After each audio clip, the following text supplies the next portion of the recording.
അതിമനോഹരമായ ഭരണഘടന എന്താണ് നിങ്ങൾക്കൊക്കെ അറിയാമല്ലോ. എല്ലാ ജാതി മതങ്ങൾക്കും അവരുടെ മതവും ജാതിയും നിലനിർത്തി പ്രചാരണ പ്രവർത്തനങ്ങൾ നടത്താമെന്നല്ലേ? മറ്റു മതക്കാരെ ഹനിക്കാതെ, മറ്റു മതങ്ങളെ എതിർക്കാതെ, മറ്റു മതങ്ങളെ പരിഹസിക്കാതെ ഓരോരുത്തരും അവരുടെ മതം അനുസരിച്ച് ജീവിക്കാനുള്ള പൂർണ്ണ സ്വാതന്ത്ര്യം അതല്ലേ ഇന്ത്യൻ ഭരണഘടന അനുവദിക്കുന്നത്? സ്വാഭാവികമായും അങ്ങനെയാണ്. ഇന്ത്യയിൽ ജനിച്ച എല്ലാവർക്കും ഇന്ത്യയിൽ ജീവിക്കാൻ സ്വാതന്ത്ര്യമുണ്ട്, അവരുടെ ആശയം പറയാൻ സ്വാതന്ത്ര്യമുണ്ട്. അതുപോലെ മക്കയിൽ ജനിച്ച എല്ലാവർക്കും അവരുടെ ആശയം പറയാൻ അധികാരമുണ്ട്. എന്നാൽ അബൂജഹലിന്റെ ശിർക്ക് ഒരു ഭാഗത്ത്, അബൂജഹലും അബൂലഹബും ഉത്ബത്തും ശൈബത്തും പ്രചരിപ്പിക്കുമ്പോൾ അതിനെതിരായി തൗഹീദ് എന്ന ശബ്ദം, ലാ ഇലാഹ ഇല്ലല്ലാഹ് മുഹമ്മദുർ റസൂലുള്ളാഹ് എന്ന ഈ ശബ്ദം ഉച്ചരിക്കുകയാണ് മുഹമ്മദ് നബി ചെയ്തത്. മുഹമ്മദ് നബി ജനിച്ച നാട് മക്കയാണ് എന്ന നിലക്ക് ആ മുഹമ്മദ് നബിക്ക് അവിടുത്തെ ആശയം പറയാൻ അധികാരമുണ്ട്. പക്ഷേ ഇവരെന്ത് ചെയ്തു? അല്ലാഹു ഖുർആനിൽ പഠിപ്പിച്ചു, നഖതു ഐമാനഹും, അവരുടെ ഉടമ്പടികൾ അവർ പൊളിച്ചു. വഹമ്മു ബി ഇഖ്റാജിർ റസൂലി, റസൂലിന് ഇവിടെ തൗഹീദ് പറയാൻ സമ്മതിക്കില്ല, മുഹമ്മദ് നബിക്ക് തൗഹീദ് പറയാൻ അധികാരമില്ല, അതുകൊണ്ട് നാട് കടത്തണമെന്ന് അവർ തീരുമാനിച്ചു.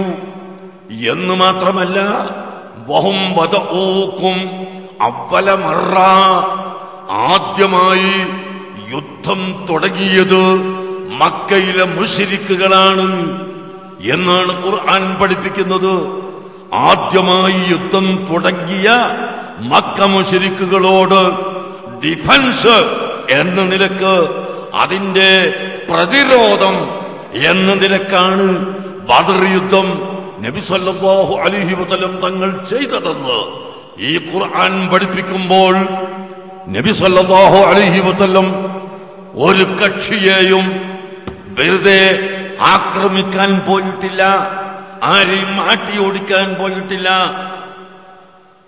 നബി സല്ലല്ലാഹു അലൈഹി വസല്ലം തങ്ങൾക്കുള്ള സ്വാതന്ത്ര്യം വകവച്ചു കൊടുക്കാതിരുന്നപ്പോൾ, അതിനെ ചോദ്യം ചെയ്തപ്പോൾ, നബിതങ്ങളെ നാടുകടത്തണമെന്ന് പറഞ്ഞപ്പോൾ, നബിതങ്ങളെ ഇവിടെ ജീവിക്കാൻ അനുവദിക്കുകയില്ലെന്ന് പറഞ്ഞപ്പോൾ, മാത്രമല്ല യുദ്ധത്തിന്റെ തുടക്കം മറുഭാഗത്തു നിന്ന് തുടങ്ങുകയും ചെയ്തപ്പോൾ മാത്രമാണ് മുഹമ്മദ് നബി യുദ്ധം ചെയ്തിട്ടുള്ളത് എന്നുകൂടി എന്റെ ശബ്ദം കേൾക്കുന്ന ഉദ്യോഗസ്ഥന്മാരും മുസ്ലിമീങ്ങളല്ലാത്തവരും മുസ്ലിമീങ്ങളുമെല്ലാം മനസ്സിലാക്കണമെന്ന് ഞാൻ ഈ സമയത്ത് ഓർമ്മിപ്പിക്കുകയാണ്.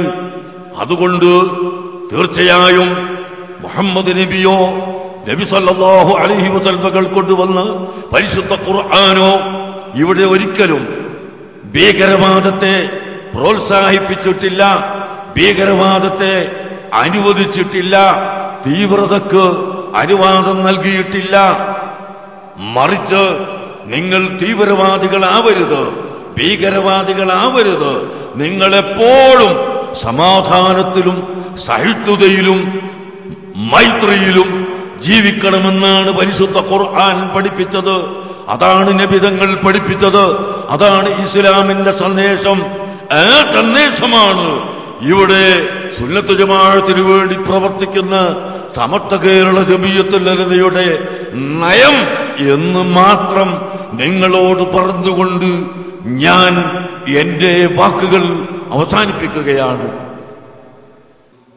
ഞാൻ ചൊല്ലിത്തരുന്ന പ്രതിജ്ഞ എല്ലാവരും എഴുന്നേറ്റ് നിന്ന് പറയാൻ ഓർമ്മപ്പെടുത്തുന്നു. ഞങ്ങൾ മുസ്ലിംകളാകുന്നു, ഇസ്ലാമിന്റെ തത്വസംഹിതകളിൽ ഞങ്ങൾ അടിയുറച്ചു നിൽക്കുന്നു, രാജ്യത്തെ എല്ലാ പൗരന്മാരെയും ഞങ്ങൾ സ്നേഹിക്കുന്നു, രാജ്യത്തിന്റെ അഖണ്ഡത കാത്തു സൂക്ഷിക്കാൻ ഞങ്ങളെല്ലാവരും പ്രവർത്തിക്കുന്നതാണ്. എല്ലാതരം ഭീകര വർഗീയ ചിന്തകളെയും ഞങ്ങൾ നിസ്സങ്കോചം തള്ളിക്കളയുന്നു. വിധ്വംസക ശക്തികൾക്ക് ഒരു കാരണവശാലും ഞങ്ങൾ വിധേയപ്പെടുകയില്ല. ഇസ്ലാമിന്റെ പേരിൽ ഭീകരത പ്രചരിപ്പിക്കുന്നവരെ ഞങ്ങൾ നിരാകരിക്കുന്നു. രാജ്യത്തെ അസ്ഥിരപ്പെടുത്തുന്ന വിഘടന വിധ്വംസക പ്രവർത്തനങ്ങൾക്കെതിരെ ഞങ്ങൾ സദാ ജാഗരൂകരായിരിക്കും. മനുഷ്യന്റെ സ്വസ്ഥതക്കും സമാധാനത്തിനും മേൽ കടന്നാക്രമണം നടത്തുന്ന തീവ്രവാദ ശക്തികൾക്കെതിരെ വിട്ടുവീഴ്ചയില്ലാത്ത പ്രവർത്തനത്തിന് ഞങ്ങൾ പ്രതിജ്ഞ ചെയ്യുന്നു. അല്ലാഹുവിനെയും അവന്റെ ഹബീബായ മുഹമ്മദ് നബി സല്ലല്ലാഹു അലൈഹി വസല്ലമ തങ്ങളെയും സാക്ഷി നിർത്തിയാണ് ഞങ്ങൾ ഈ പ്രതിജ്ഞയെടുക്കുന്നത്. അല്ലാഹു അക്ബർ.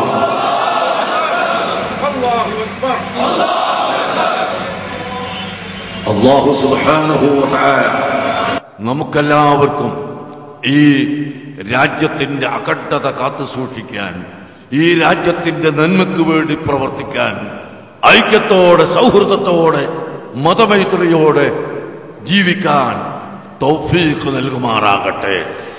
ഈ സദസ്സിൽ ഒരുമിച്ച് കൂടിയ മുഴുവൻ ജനങ്ങളുടെയും എല്ലാ നല്ല ഉദ്ദേശങ്ങളും അല്ലാഹു പൂർത്തീകരിച്ചു തരുമാറാകട്ടെ. അല്ലാഹു നമുക്ക് എല്ലാ ഖൈറും ബറക്കത്തും ചൊരിച്ചു തരുമാറാകട്ടെ. നമ്മുടെ നാട്ടിൽ നിന്നും ഹജ്ജിന് പോയ ആളുകൾ, ബഹുമാനപ്പെട്ട ഉള്ളാൾ തങ്ങളടക്കം ഹജ്ജിന് പോയ മുഴുവൻ ആളുകൾക്കും അല്ലാഹു എളുപ്പം ചെയ്തു കൊടുക്കുമാറാകട്ടെ. ഇനി പോകാനുള്ളവർക്കും അല്ലാഹു എളുപ്പമാക്കി തരുമാറാകട്ടെ.